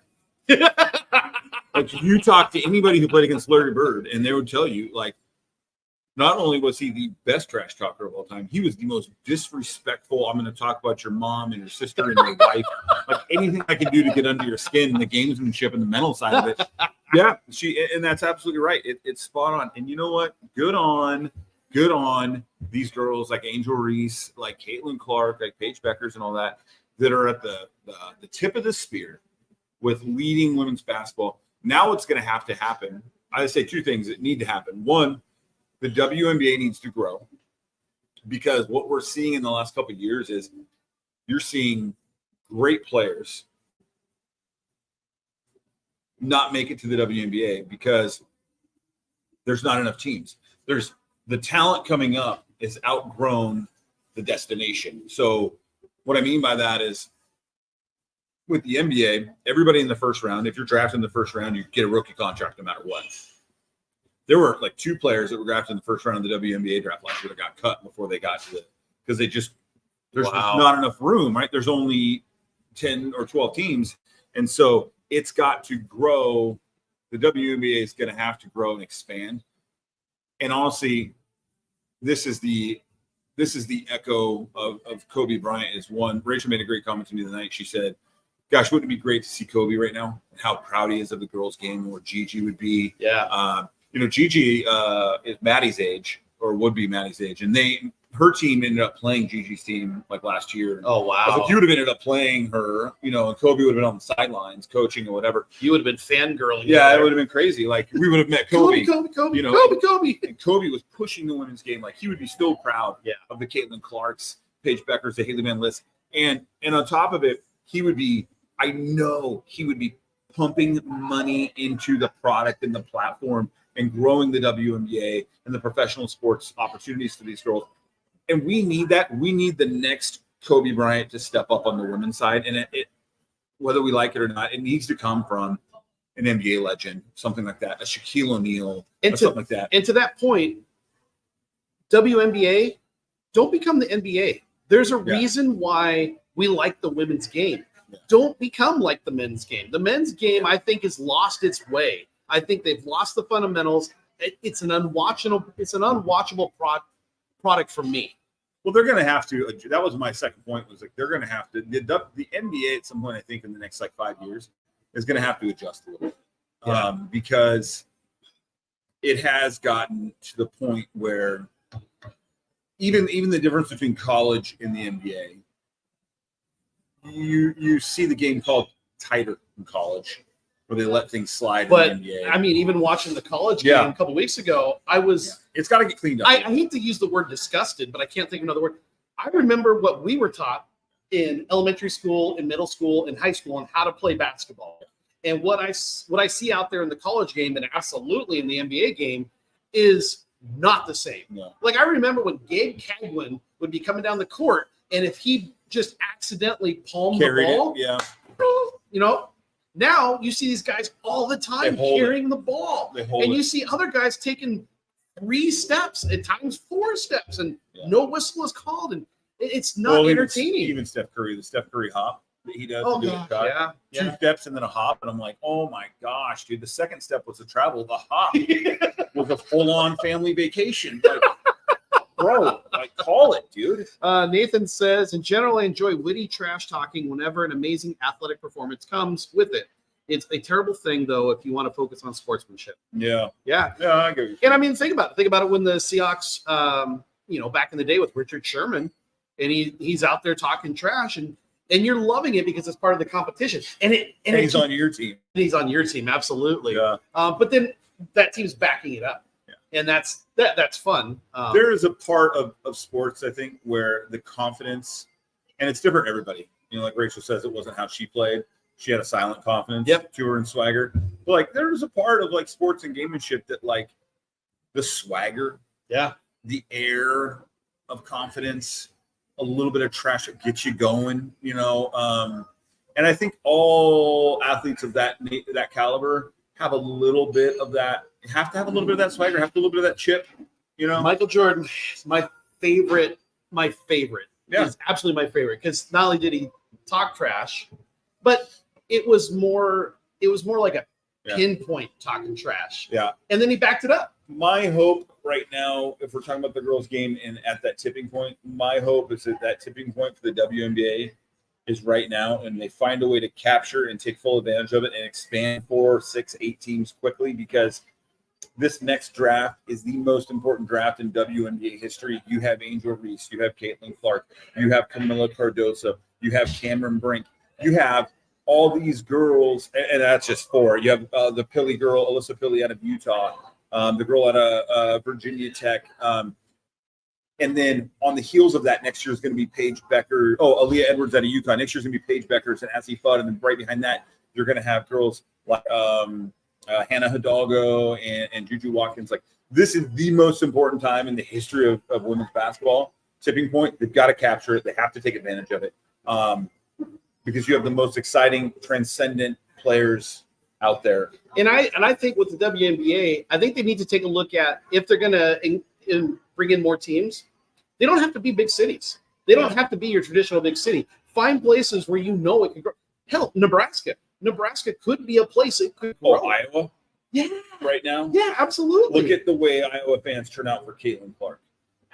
Like, yeah. Yeah. You know what I'm saying? Yeah, exactly. It's Mary says, I hate trash talk. I think it's poor sportsmanship. Shut up and play. I understand that, Mary. Yeah, I do. I get that side of it. I understand that. There's a little bit of fun ribbing going on, but I understand that it can get to a certain level where it's irritating. My concern is if Clark's presence doesn't make the WNBA a financially solvent entity on its own, the NBA will cut it. Corporations are hungry and they're focused on that. They can't have. Yeah, no, I agree. I agree. I think if ever, and that's why I say this is the most important time in WNBA history. I think you really have to capture this whole Caitlin Clark momentum, and it's not just her. She is the transcendent athlete of this whole thing. Yeah. But they have got to, more than ever. You're seeing the Caitlin Clarks, the Paige Beckers, the Cameron Brinks, Juju Watkins in commercials representing Gatorade, Nike, all that kind of stuff. Now's the time. Yeah, you're right. They can't F it up. Now's the time. It has to be captured. And how much fun would it be to have the next generation of Bird and Johnson in the WNBA? Yeah. That would be a lot of fun because, I mean, we've seen their competition in college between LSU and Iowa. I think you watch where Caitlin Clark and Angel Reese goes. Yeah. And those games at the next level have got to be like, hey, you can't bury the first professional game between Caitlin Clark and Angel Reese on a Saturday morning on TBS. No. Like, it's got to be a primetime game, like on a Friday night on ABC. Like, that you bring up a good point. Don't hide it on ESPN. Don't hide it on cable networks. Yeah. Put it out there on primetime above television. The digital antenna where you can watch it on ABC.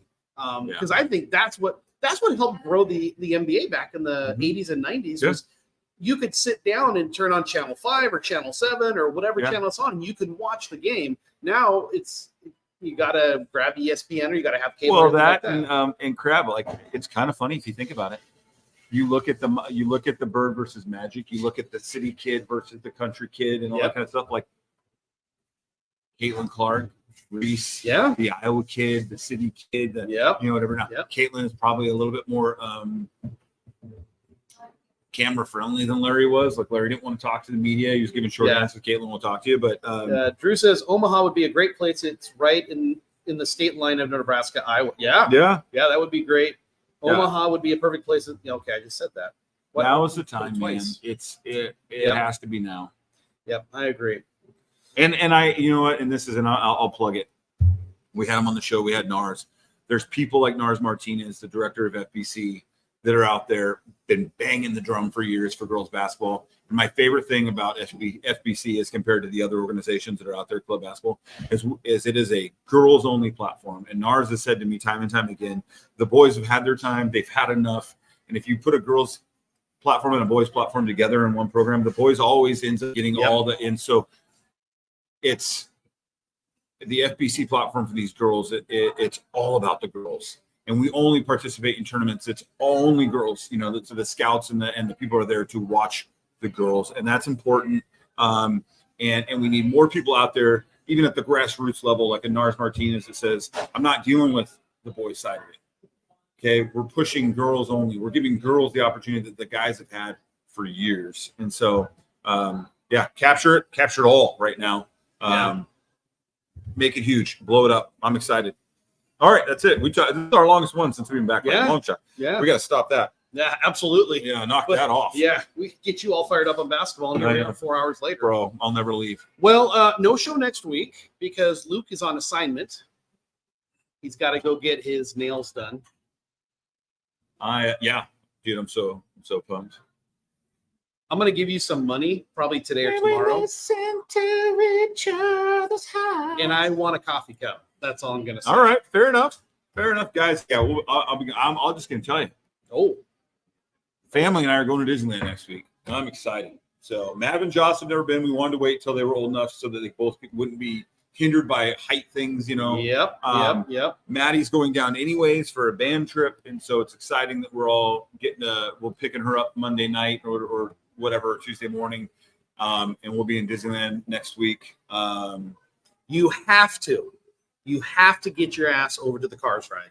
Oh, I've done it before, and we're going to do it. It's a ton of fun. Yeah, it is, isn't it? Man. I had the unfortunate mishap of being there like 3 weeks after the Cars ride opened the first time, and so it was like the only ride you couldn't get a fast pass for in the whole park. It was like an hour to wait, but it was worth it. And Maverick's pretty excited about it. So we were told by someone, you want to when the gates open, that's the first place you want to go before you go anywhere else on the California Adventure side. And so we did that, and thankfully we did. We got to do it twice, and then that was it. Yeah, it started filling up. Fast Pass started filling up, and all that. Yeah, we're pumped. So we'll probably, I think how we're doing it is we got 3 days hopper passes. I think day 2 we're starting at California Adventure. That's what we did. So day 2 we'll be there and we'll head straight for it. Yeah, that'll be the first one we do. Get it knocked out. So we're excited. I guess it's now the Incredicoaster.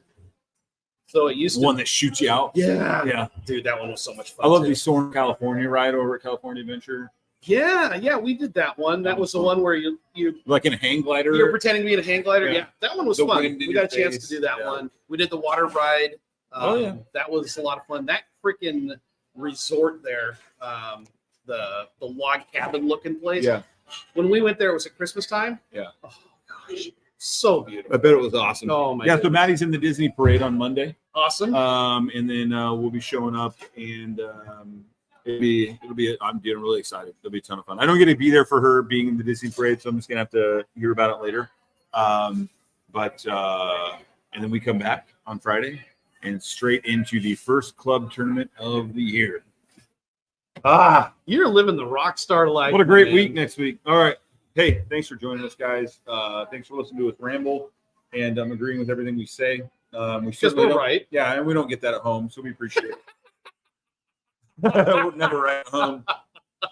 Love you guys. Have a great day. Have a great week next week. Enjoy your week off. I will. Without you around for a week, I might actually get some stuff done. The dream. I'll come back. Everything will be rebranded. Yeah. You thought I was kidding? Yeah. It's no tail, no glory. Rory. Brought to you by EXP. All right, guys. We'll see you in 2 weeks. Take care.